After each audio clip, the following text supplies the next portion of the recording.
Welcome to Fighting on Film, the podcast about classic and obscure war movies. From the Normandy landings to the days of chivalry and swords. If it's been captured on film, we're going to cover it. I'm Matthew Moss of Historical Firearms and the Armourer's Bench. I'm Robbie of RA Military History. Suppose we should jump in and explain what the actual film is. So, spoiler warnings. If you haven't seen a film released in 1940. And you have no excuse. The films are only 8 minutes long, so it's super short. Very short. And it's freely available online as well, so you have no excuse not to go and watch it before you listen to our ramblings about Miss Grant Goes to the Door.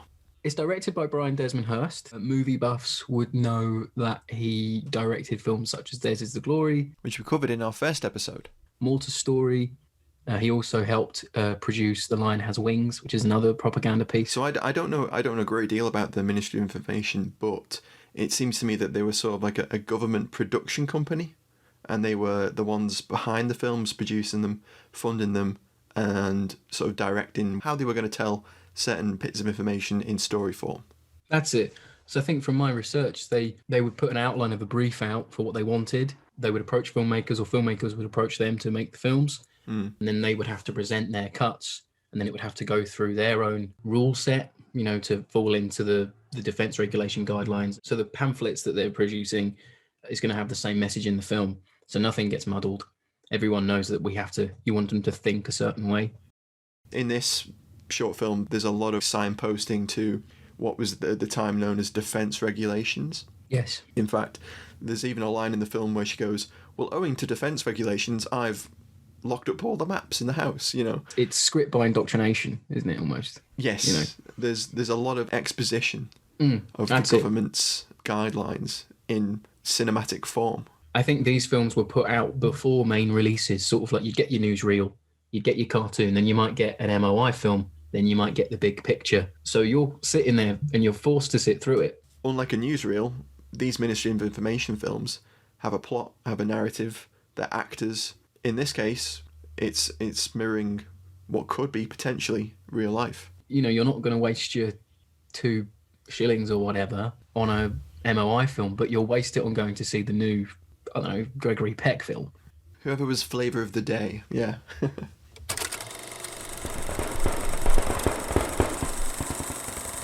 Miss Grant Goes to the Door is basically the plot of the film. She goes to the door. She does. We were thinking, well, if this was released now with clickbait culture and... If we're going clickbait, I thought, local woman discovers one easy trick for dealing with the Bosch. Brilliant. Absolutely love it. You can see it currently on YouTube now. And I had, these anti-invasion life hacks will save you time and money. What Miss Grant... Your other one was, what Miss Grant discovers at her door will shock you. Yeah, will shock and terrify. 2 sisters living together in a quintessential quaint English village, in a cottage from an establishing shop, we find out. Now, what makes the film interesting is it's set during an attempted German invasion. Yep. Basically, they're coming downstairs after waking up in the morning, they're going to have their breakfast, and then there's what appears to be an air raid. The church bells are going, and the next thing is possibly one of the most scary things you could see in 1940. Definitely. It's a Fallschirmjäger right at the window. Brief second, it's like a 1940s jump scare. It really is, actually. The way that's framed is it's a big panning shot of the living room. Yeah, it's a beautiful shot. It's a very effective shot, and it does give you a fright the first time you see it. For me, it's like Hammer horror almost. It's a bit wooden, it's a bit cheesy, but it gets the job done. Yeah. And I think for me, Matt will tell you, I'm probably more the jumpy person of the podcast. But when I watched it first, I wasn't expecting it. Exactly. And it made me jump a little bit. I was like, wow. I think it's just the way he's sort of leering through the window. For me, it's like a psychological thing. It's like, oh my God, it's a German, but he's leering at us through the window like some sort of perverted Nazi bastard, It's sort of, it works on 2 levels. Yeah. Can you imagine? I imagine there would have been some gasps in the cinema. Oh, definitely. When it first aired. I think if a lot of squaddies are in there, possibly not. I think they might have a bit of a laugh, but some booze, perhaps. Probably, yeah. But if you were young, You know, if you were maybe a housewife or something, we got to think of the time, possibly not now, but your movie going public might be a bit shocked by that. Yeah. Well, just you know, you have to think about the situation at the time.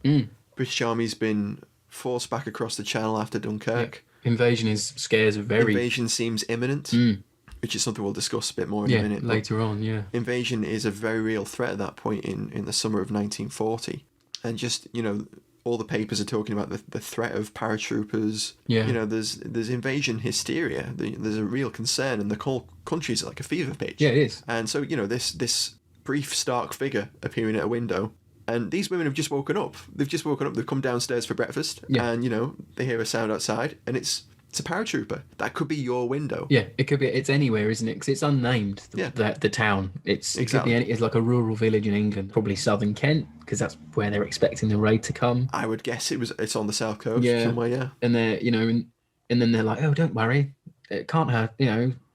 And then you hear this. The guy falls. This Fallschirmjäger falls. Slumps on the ground. She opens the door. Miss Grant opens. She does it. Mrs. Grant goes to the door. She does the thing they say on the title of the movie. She does it, which is amazing in films when that happens. But she opens the door. They bring the paratrooper in. He's wounded. We don't know why he's wounded. He's probably hurt himself in the jump, I would imagine, on his landing. Well, the fall from the window. So, yeah. I assume that he injured himself in the jump. That would make the most sense to me. Possibly, because I thought he was alive when he fell. Yes, he's definitely alive, because he sort of like staggers past the window, and then they open the door and he's collapsed on the floor. That's it. So they bring him in. They put him on, you know, the best sofa in the sitting room. He's still manners, politeness. This is a stranger. He's still a guest. Even if he's German, he's still a guest. We get the very first of the sort of like instructional elements of the film. The rhetoric, and it starts battering you over the head the minute that Nazi comes in. One sister's more reserved, and she's, you know, oh, look at the blood. Oh, she doesn't want to bring him into the house. We get this first sort of instructional element where one of the sisters brings up a newspaper, and it has an illustration of a Fallschirmjäger and what they look like. That's it. And they sort of like hold it up against him and go, it's a Fallschirmjäger, or it's a paratrooper. It's a paratrooper, yeah. And, you know, she goes and gets the first aid kit. By the time she's come back, he's died. It's very matter of fact, you know. Yes. You know, it's very They're much... not super shocked by the death. No, they're not. And it's sort of a bit odd. There's a definite stiff upper lip to their reaction to this dead Fallschirmjäger, that's for sure. It very much is, isn't it, of the time? Because she says, like, don't worry, he can't hurt you. Very, very practically, they then proceed to like search his body and find that he has a revolver in his jackboot. The more enterprising of the sisters takes it out and goes, Miss Grant, that's the woman who takes obviously, it. of course, it's the eponymous Miss Grant. It is. And she takes the revolver and says, oh, this will come in useful. And, you know, she's looking it over. Checks it cowboy style to see if it's loaded. Waggles it around a little bit. Yeah, she sort of like checks to see whether it's loaded or not. She like checks the chamber. I'm like, oh, okay, Miss Grant knows her stuff. She's an aficionado. She's been watching the Armourer's Bench quite clearly. She knows her onions. Yeah, I thought she was going to like break it open and like start She was, yeah. A 38. A 38, this one is. Is this a 455 or a 38-200? Oh. It was produced by Royal Enfield. That's a cracking little revolver. So, yeah, and she warns. But just sorry to interrupt. Could they not have got a Luger? Yeah, they could. I mean, I It's don't know what the budget was for the film or what the availability of props were. But yeah, they could. I mean, they got SMLEs. Spoilers. That's a little later on in the film, but they did have those. I suppose there's not a lot of Lugers floating around. Probably not. Fairly. I suppose that's fair enough. It's just an odd choice. It is. It's a little bit jarring for people in the know, but I suppose at the time, a gun's a gun. Oh, it's a gun. I say that as a small arms historian. That's like the worst possible thing I can say. A gun's a gun. A gun's a gun, isn't it? Same. Yeah, they've got bullets in them. Yeah, they'll go bang. They all do the same job.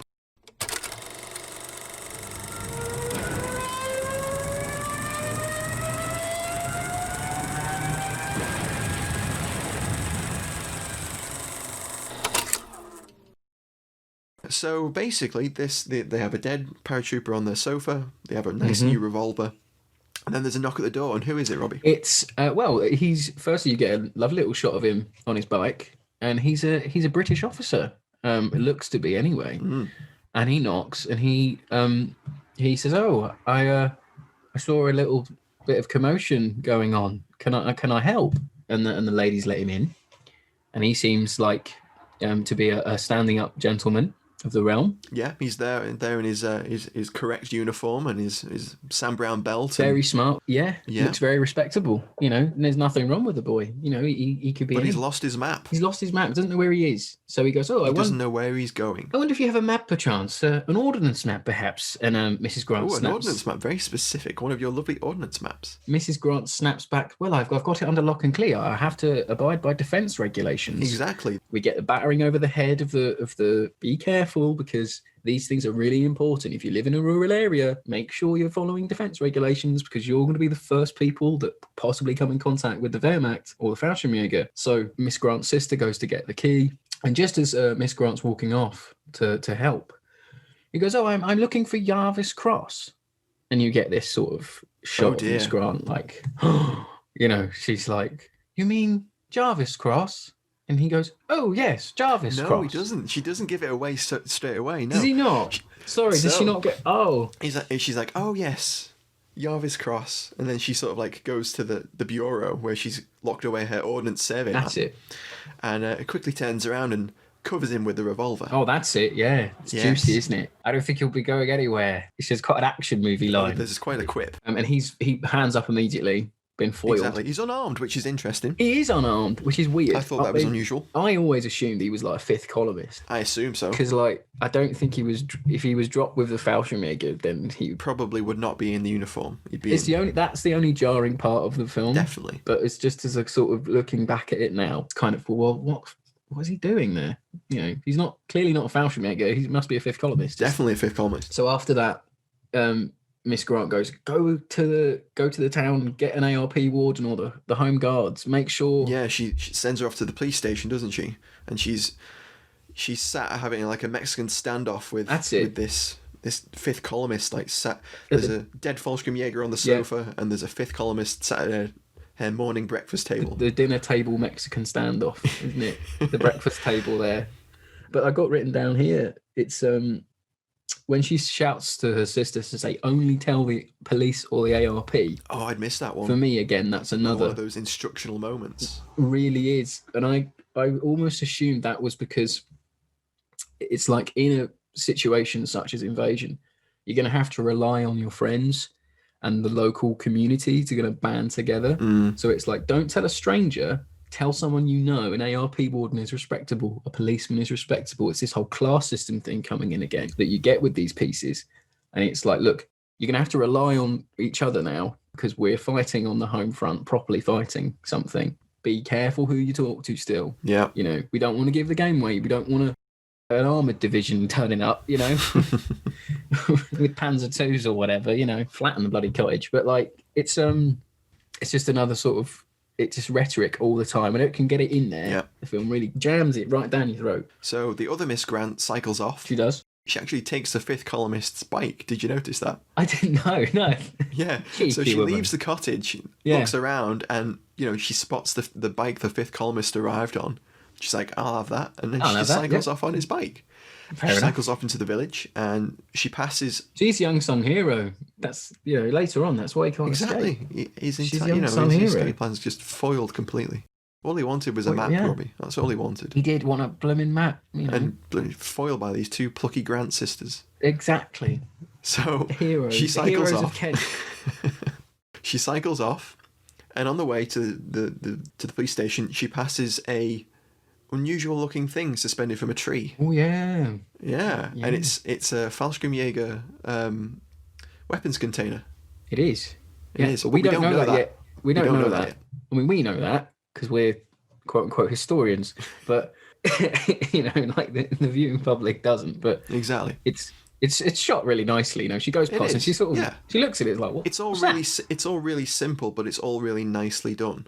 The other Miss Grant arrives at the ARP warden, and the ARP warden says, "Go and tell the LDV, the local defence volunteers." She reaches the ARP warden's post, and he says, "This is a job for the..." I think he says LDV. I assume he says LDV, but he says, it's weird how he says it. Yeah. Because I thought he said it's like a job for the doctor or something. It's not what he says. It's like been changed. You see, now that would be interesting because obviously they've been called the local defence volunteers for some time. Maybe he says the DVs, not the Defence Volunteers. That might be right. You might say that. But obviously, the local defence volunteers sort of change name. Yeah, they do. Because Churchill doesn't think local defence volunteers is punchy enough. It's look, duck and vanish, isn't it? That's what people say. So he basically says, in July, like late July, we're going to change the name to Home Guard. So the film actually comes out on, I think, the 5th of August. It's 5th of August, 1940. Yeah. So by that point, the LDV name is just about 2 weeks out of date. Yeah. And a lot of the secondary source material is like, oh, that's a real faux part. They wouldn't have minded that. That's one of the errors in the film. I don't think people would have minded. I don't think it would have been something that people would have gone. Like knowing a little bit about the Home Guard history. Some units might not have even had their armbands yet. Oh God, no, they wouldn't. They had all the LDV armbands printed up. They had millions of those. Yeah, they had too many of them. It'd be months before the rest of the Home Guard got the new Home Guard ones. Yeah, so some units don't even have rifles. Exactly. By this time, it's a complete potluck whether you're getting what you need. So yeah, we cut to the we'll say Home Guard from now on. People know what we mean. There's an LDV Home Guard meeting going on, and they're getting a briefing. They're getting an instructional presentation by who I assume is an NCO. They're all looking lovely. They've got their 37 pattern on, their LDV armbands on. They look very smart, which is complete. They're very well equipped. Yeah, which is complete negates everything you hear about early Home Guard sort of experiences where some guys just had jackets, some guys just had caps. They've all got short magazine Lee Enfields as well. They do. They're incredibly well armed for 1940. But yet again, as we say, this is the propaganda piece, isn't it? Yeah. You don't want to show the public that your local defence volunteer force might only have a shotgun and a load of pikes or something. You don't want to show that. You want to show we're armed to the bloody teeth. Come on, Hitler, do your worst, because we've all got short magazine Lee Enfields and spigot mortars and rocket guns and whatever. We're here. We can take you on. Well, you never know. There might have been a fifth columnist in the cinema. There might have been. Yeah, and then they would have reported back. Oh, is this Miss Grant film? Was it Home Defence Volunteers? All have Lee Enfields. Oh, it's Robbie's German accent. I feel we're going to hear that so many times during this series. He should not invade. Because I can't do one. Call the invasion off. Mrs. Grant is more than a match for our Wehrmacht divisions. So the instructional briefing that we interrupt is basically, very helpfully, it's about paratroopers and the threat of paratroopers. It's almost as if it was scripted, isn't it? Almost like it's a film that we're watching. It's bloody lucky that they found out what to do right on the eve of the invasion. Yeah. This is a bit of a just a break in the narrative here, but why are they having a briefing in the morning? Bit odd, isn't it? They'd all be at work. Maybe they'd just been on patrol, and they come in, and they hadn't had time to do like the evening instructional bit, and he's gone like, we'll do it quick now, lads. Don't worry. It's just paratroopers. It's not important. It's fine. Anyway, let's get back to the plot. I'm off on a tangent there. So then he points to this canister, and he goes, "Look, make sure that they're unarmed unless they get to their canisters." Which is true. Of weapons. Yeah, that's factual, really factual. But this is something I wanted to say, actually. Go ahead. When Mrs. Grant looks at that little cross-section thing of a paratrooper in the paper, it wrongly states that they drop with their MP40s. Oh, okay. I didn't notice that. Because it says submachine gun attached to web belt, just in the corner. I blew the image up online. And I was like, well, then later on, it's wrong. So I reckon, this is just conjecture, but I reckon that they got that from an actual paper, proper paper. I think I've seen that in illustration before. But it's like, that's wrong, though, because you're providing the right information in the film. It's just a little bit of an odd tidbit there. But anyway, and then you've got the lovely wooden incendiary grenades, wooden Mills bombs. Yeah, so he opens up this, he's like, it's about 5 foot by 2 foot, and he opens up these two doors. It's marvellous that the local defence volunteers have these instructional aids. It's great. And he's like, you've got your hand grenades, which are, they're Mills bombs, basically. Yeah. They're not German. They're not German hand stick grenades of any description. Well, those incendiary grenades, I thought they were meant to be stick grenades. They're a bit big, though, aren't they? They're massive. They're huge. He could club someone to death with them rather than throw them. What does he call them? He calls them flame grenades. Flame grenades, yeah. And they're clearly meant to be incendiaries, but like. Do the Fallschirmjäger even have those? I don't know. I don't know. I'm not a grenade expert, so it's a bit overkill. Wouldn't want to jump from from an aircraft with an incendiary bomb. Well, they wouldn't. They would be in the container. That's why. Oh, there you go. There you go. Wrong again. I honestly, I don't know of any German hand grenades that were It's weird, isn't it? incendiary at that I think point. it's to scare you, isn't it? It's the scare factor, surely. Oh God, these guys have got flame bombs. Yeah, well, and they have extra Tommy guns. It says he explicitly says extra Tommy guns, and they are literally wooden mock-ups of Tommy guns. They are. They are the outline of like an M1928 Thompson. Yeah, which in is reality, weird. It'd be an MP38. MP38, yeah, or So carbines or whatever. yeah, it'd be Kar 98K or an MP38 at that point. I wonder if that's just what they had lying around to put in there, because I know that some Home Guard divisions trained with wooden mock-ups. I would imagine it's just a prop they had Just what they've got. in the studio, maybe. It's a bit odd. Yeah, it's unusual. I mean, it's unusual that they included actual Mills bombs. Oh, they proper Mills bombs in there. They look like actual Mills bombs. I mean, I might be wrong, but they're Mills bomb patterned. They're clearly not German grenades, but they look like actual Mills bombs. Perhaps it's just iconography for the viewer. That's what a gun. Yeah. You know, you've got your gangster films are popular in the 20s and 30s. Everyone knows what a Tommy gun is. So possibly that's why they chose it. You know, we'll never know. Obviously, the meeting's interrupted, but they've learnt enough. They know, and the instructor says, if you don't have time to capture the actual container, put a few rounds into it and destroy it. And it'll blow up. It'll blow up. I don't know how a few rounds will blow up, but spoilers, one does. It goes up like a resonance. So the next scene cuts back to Miss Grant. It does, yeah. And she's still with our friend Gerry. No, a cheeky fifth columnist is asking for a cigarette. He's just listed as the officer. The officer, yeah. In the credits, yeah. So he's got his hands up, and Mrs. Grant's got the Webley on him. And he's just he's giving her like doe eyes almost, isn't he? Puppy dog eyes. Yeah.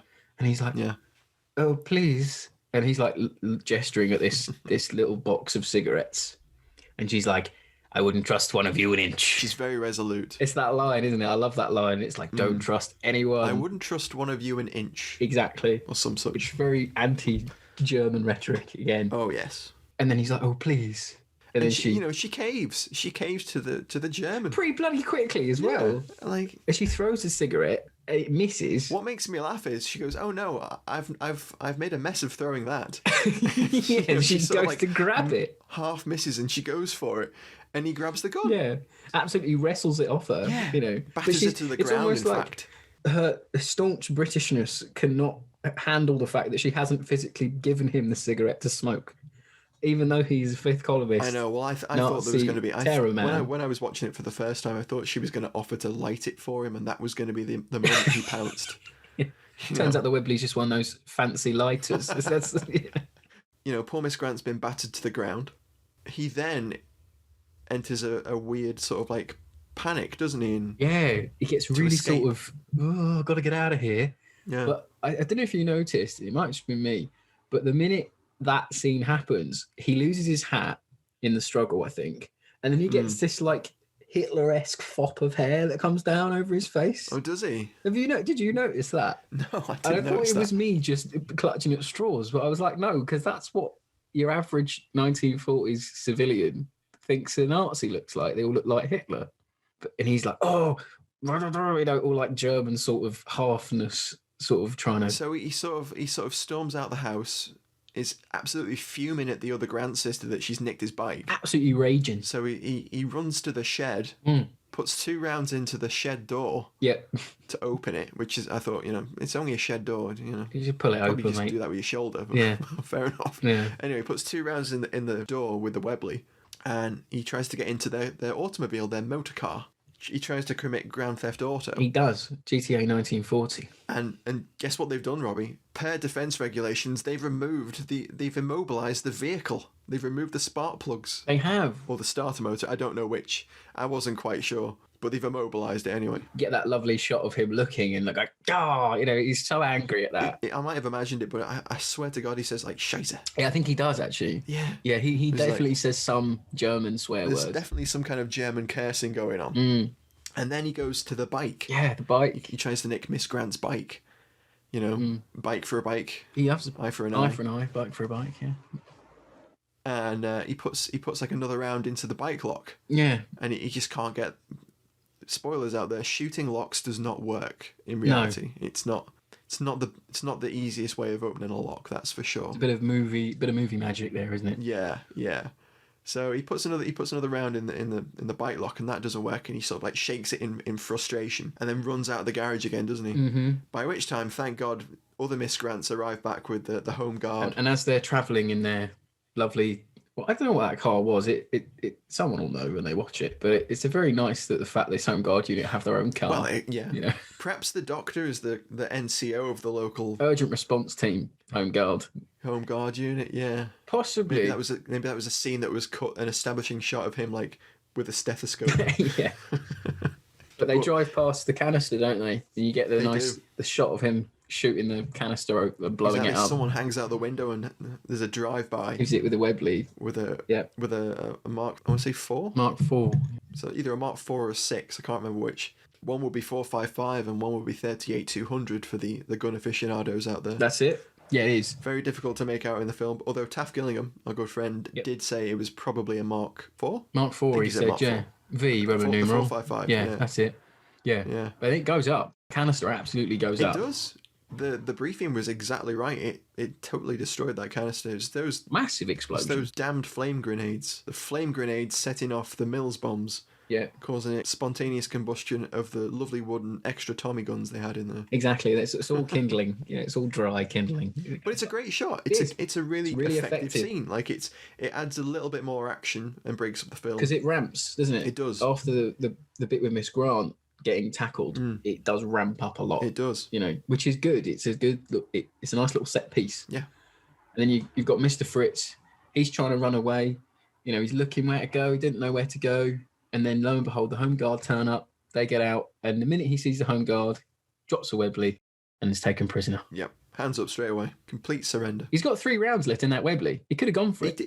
That's very true. He could have put up a fight. Very quickly defeated. He is very quickly defeated. And perhaps that's another one of those sort of like things that they're trying to hint at. Like with the slightest bit of resistance, the Germans, they'll give up. Perhaps that's what they're trying to insinuate there. Yeah, it probably is. Don't worry, because we've got this covered. The 3 home guards have got this covered. Yeah, they have to instill a little bit of, a bit of bravado, a bit of like confidence into it. Mm-hmm. So the film sort of ends with the home guard NCO and the 2 Grant sisters, the heroes, sitting down to morning tea. And there's a little bit where he goes, she offers him sugar, and he's like, "Can you spare it? Milk and sugar? Yeah. Can you spare it? Oh, you've earned it." It adds to that, everyday thing that people would have understood. Rationing is very much in force at this point. You keep your sugar and stuff and milk for best or whatever. Yeah, it's a precious commodity, and offering him a tea with milk and sugars, it's a big deal. Even though he's rescued them, essentially, He did the hard yards, bless him. The film sort of rounds out. What do they say at the end? There's sort of... Well, he says that the important thing, ladies, is that you kept your heads. That's it. And according to my research, that was a big thing the MOI were pushing in their leaflets, in their pamphlets, was keep your head. Yes. Was sort of a thing, like don't panic. And he, Miss Grant also says, I knew that something was afoot almost when he said Jarvis Cross, not Jarvis Cross. And she was like, this is important. Everyone should remember. Keep him talking. He'll slip himself up somehow. He'll give the game away, yeah, exactly. It's a very effective combination of pushing instructional elements, instilling some stiff upper lip, let's say, and enshrining it all into a neat cinematic package, which is entertaining.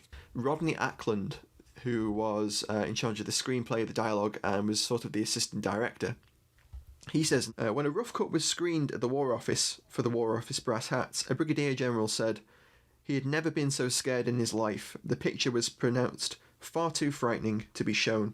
The whole thing must be reshot again as a comedy. Oh my God. So what we're seeing is the second version. Yeah, that's a second, the lighter cut. And it makes you think, what the hell did they cut then? Because even with the second cut, it's still a bit... It's still pretty, it's not tame. What the hell did they cut? She gets beaten down.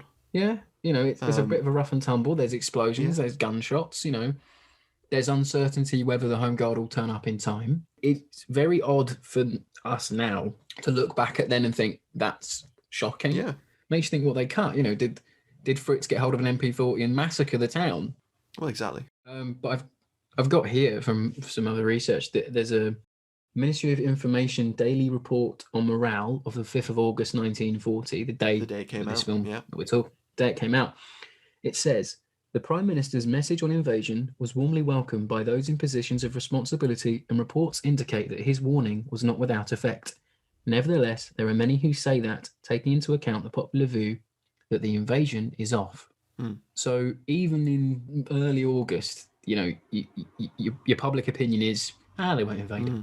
They're not going to bother now. You know, the RAF will knock them back. The Navy will knock them back. That report goes into the fact that it was housewives of London were more concerned about getting eggs than they were about the invasion. I can understand that. You know, like a normal person is more concerned with the day-to-day, the necessities of life than they are. Of course they are. The troubles of governments, let's say, you know. But these little reports are cracking. What a great source that is. And there's one every day from like late May right up until early October.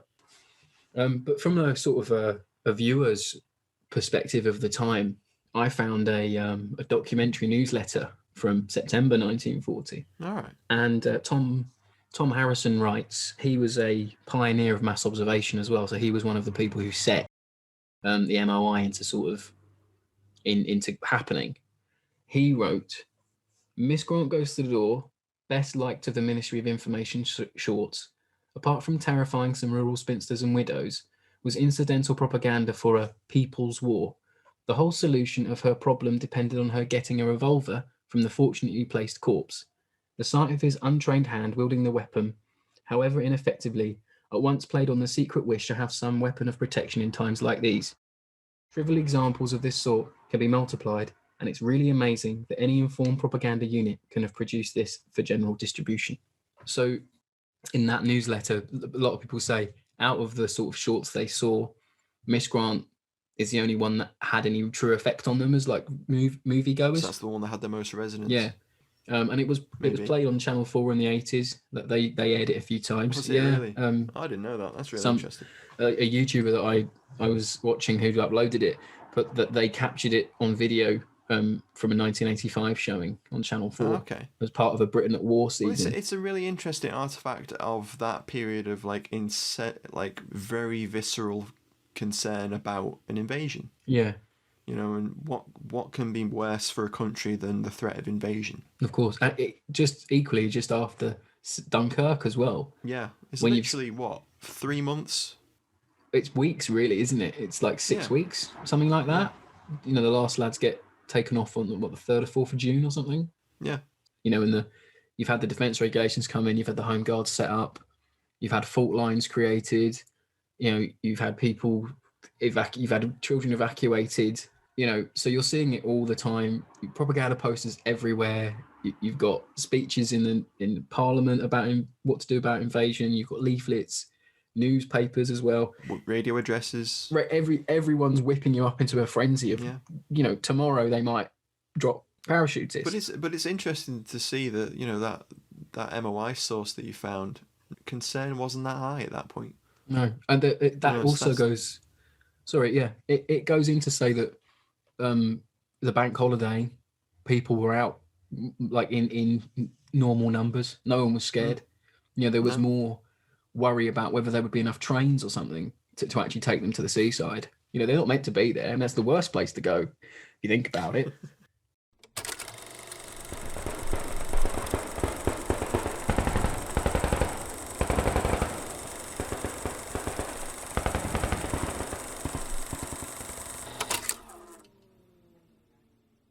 So Matthew, any final thoughts on the film?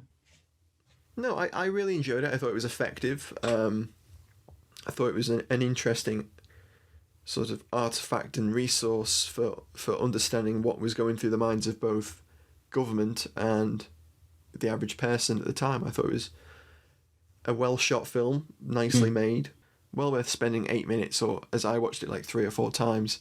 And it also is like stands a rewatch as well, which is, you know, it holds up to a second viewing. A bit of a testament to such a short, quickly made film. I think we're viewing it through our sort of historical eyes, but just as a short little snippet of a film, it is interesting to watch from a completely non-historical approach. It is a nice little movie. The thing I took away from it was it's nice to know that they were making films like that for people, in a sense. So if I put myself in the shoes of someone who was watching it for the first time, and I was like, well, if I'm in a cinema, and I'll take solace in thinking that, oh, the Ministry of Information, they're thinking about me and my needs.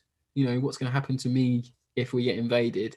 Oh yeah, we've got the Home Guard. You know, the fifth columnists are going to get slipped up because I'm too clever. Well, if Miss Grant can come through, so can I. If a 40-year-old woman can possibly not give a cigarette to a fifth columnist, but she won't do that again. She won't be giving any more fifth columnists ciggies. No way. She'll learn. You know, keep her gold cut away from them.